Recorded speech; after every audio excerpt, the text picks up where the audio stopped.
नमस्ते दोस्तों। स्वागत है आपका सनातनी स्वराज्य सेना में। साल है 5 मई 2020, जब चाइना ने सबसे पहले गलवान क्लैश की नींव रखी थी 2020 में। उसके बाद में गलवान क्लैश और फिर जब गलवान वैली क्लैश हुआ था, आप सबको याद होगा वो चीज़ें, जहाँ पर हमारे सैनिकों ने 40 से 50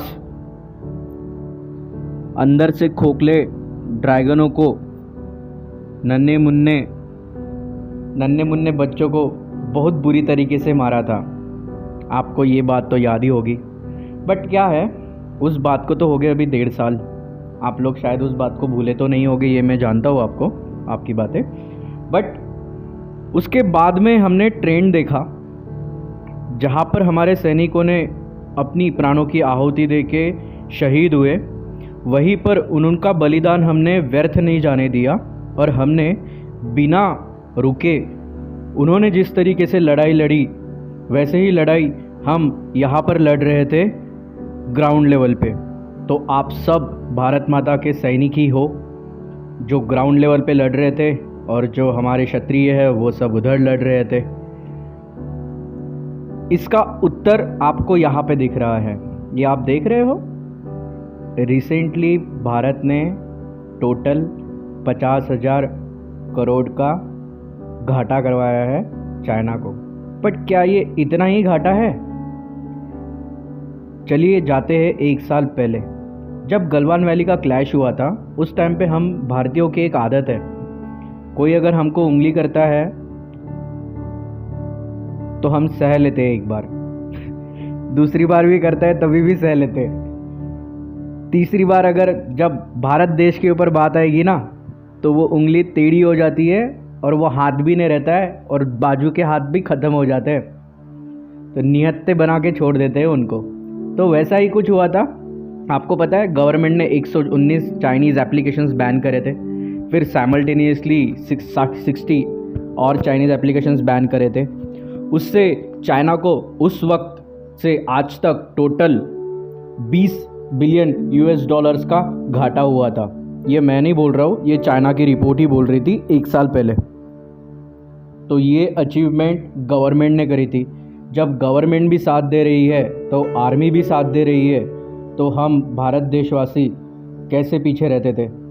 तो हमने भी जी जान लगा दी। जो चलाया हमने ड्रैगन को धर दबोचने का काम। जहाँ पे मिले ड्रैगन वहाँ पे दबोच देते थे, जहाँ पे मिले ड्रैगन वहाँ पे दबोच देते थे। बेचारा चुन चुन के बिल में घुसता था तो वहाँ पे भी जाके बेचारे को दबोच देते थे। हाथी ठुमक ठुमक के चल रहा था ऐरावत की चाल। कौन है जिसमें है सामने आने की मजाल, इसीलिए बोलते हैं इंडिया को एलिफेंट। और एलिफेंट वॉक देखी ना कैसे चल रही थी, आराम से इधर उधर लटक मटक के। इसका उत्तर ये है, एक तो सबसे पहले वहाँ पर लॉस, फिर उसके बाद में उनके चाइनीज प्रोडक्ट। फिर यहीं पे नहीं, हमारे व्यापारी लोग भी रुके नहीं। ऑल ट्रेडर्स एसोसिएशन ने हर साल कोशिश करी बैन करने की, हर साल कोशिश करी आप तक ये बात पहुँचाने की। आपने ही नहीं, सब लोकल बेचारे उस गरीब ने भी बोला था कि चाइनीज़ प्रोडक्ट मत खरीदो, पर आपने उसके ऊपर ठाम रहे। आप हमेशा ये बात को समझते रहे, which is resulted into this. फिर उसके पहले 1-1.5 साल पहले कुछ बुद्धिजीवी भी मिलते हैं हमको। बुद्धिजीवी की तो क्या ही करें, कमी नहीं है हमारे भारत देश में बुद्धिजीवियों की। मिनटोस ज़िंदगी कुछ ज़्यादा ही जीते हैं, इस वजह से कुछ ज़्यादा ही ज्ञान पेलते हैं। नाम तो लेते नहीं इन लोगों का, बस इनको पुकारते हैं हम क्या, तो सुनिए। अज्ञानी पढ़े लिखे पुरुषोत्तम हो आप। तो ये तो हो गया इनकी बातें। अब आते हैं 1 साल बाद में।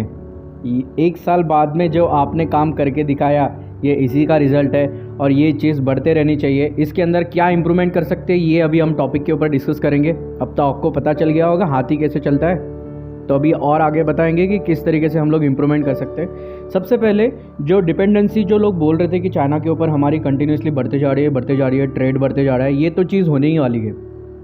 बट जो ट्रेड में जो प्लस पॉइंट्स जो दिखाने चाहिए ना, वो अपने साइड से दिखाने चाहिए। और जो दिख रहे हैं, जो रिसेंटली डेटा आया हुआ है गवर्नमेंट की तरफ से वहाँ पर 2.5 बिलियन का ट्रेड इंडिया का बढ़ा है चाइना की तरफ, ना कि चाइना का बढ़ा है इंडिया की तरफ। साइमल्टेनियसली आपके कारण ही यहाँ तक हम लोग पहुँच पाए हैं, आप लोगों के ज़िद के कारण और आप लोगों के प्रतिष्ठा और आप लोगों के भारत के प्रति प्यार के कारण ही हम यहाँ तक आ चुके हैं। इसके बाद में और क्या कर सकते हैं हम लोग कंटिन्यूसली हमारे जितने भी पढ़े लिखे मास प्रोडक्शन वाले इंजीनियर साहब है, चाहे वो कंप्यूटर में काम करते हो, चाहे वो आईटी में काम करते हो, चाहे वो केमिकल में काम करते हो, चाहे वो जो कोई ब्रांच में काम करते हैं, मास प्रोडक्शन को थोड़ा सा साइड में हो जाइए, भेड़ बकरी की तरह सीखना बंद कर दीजिए थोड़ा सा, और पेटेंट डालना शुरू कर दीजिए। अपने कॉलेज के लाइफ से शुरू करिए, पेटेंट रजिस्टर्ड करना, काम करिए, वर्कआउट करिए और एक से एक बढ़ के पेटेंट ड्रॉप करना शुरू कर दीजिए। भारत इस पर्टिकुलर चीज़ में बहुत कम है, वही अगर हम चाइना को कंपेयर करेंगे इस पर्टिकुलर चीज़ में तो वो हमसे 7 गुना आगे है पेटेंट रजिस्ट्रेशन में।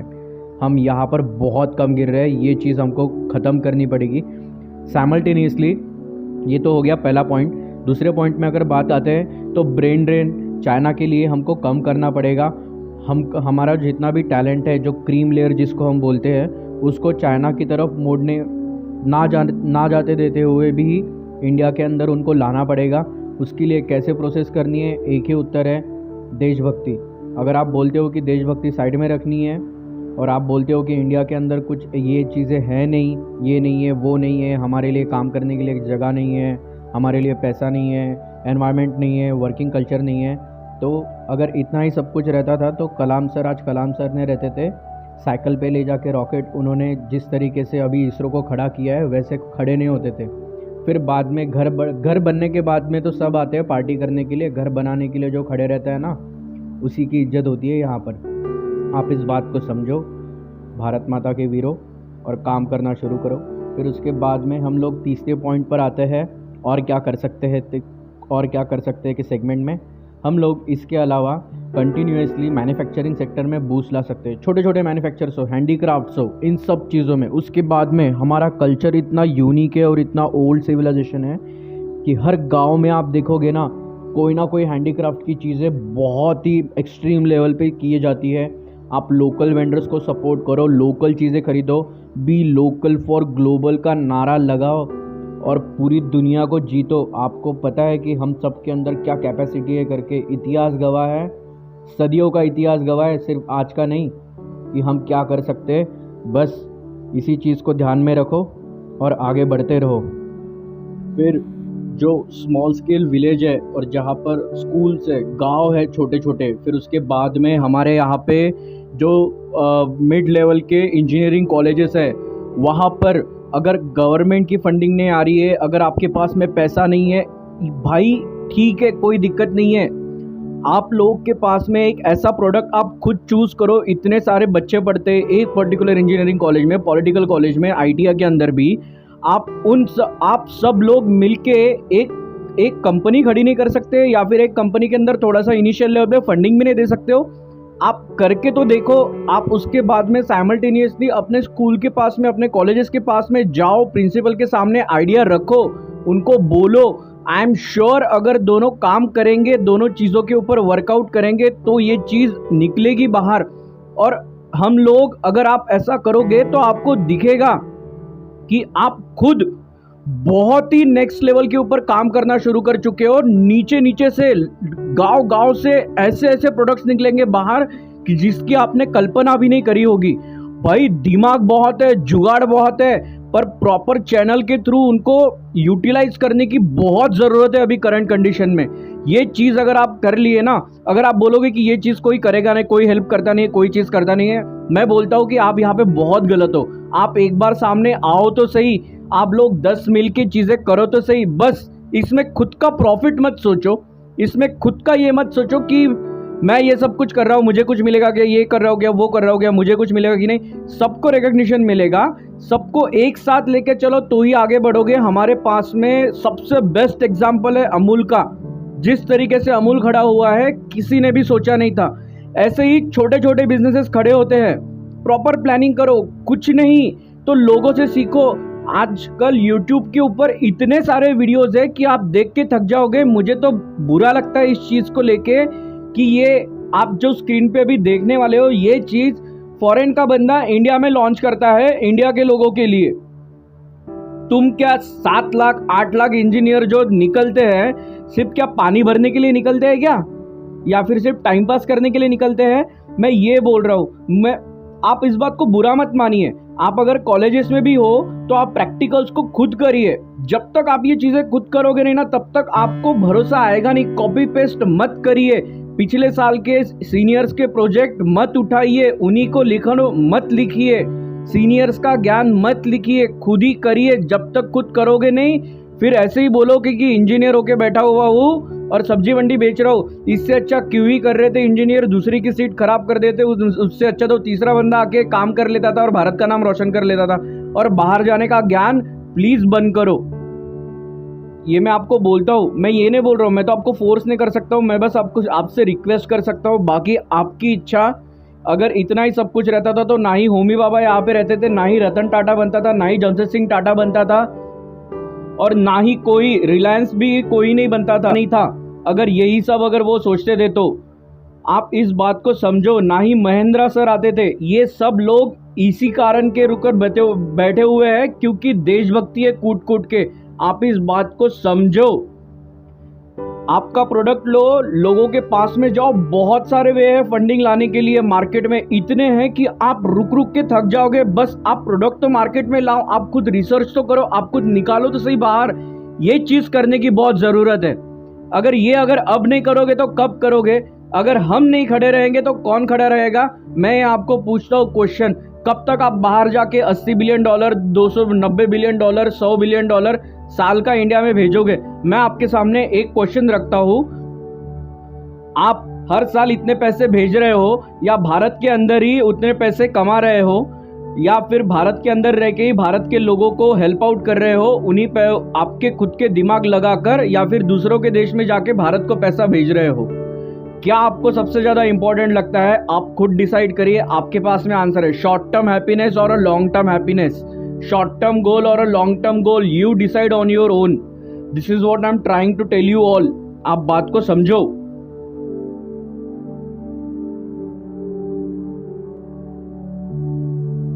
मैं यहाँ पे फिर से रंग दे बसंती का डायलॉग यूज करूंगा। अगर समझना है तो आप इस तरीके से समझ सकते हो।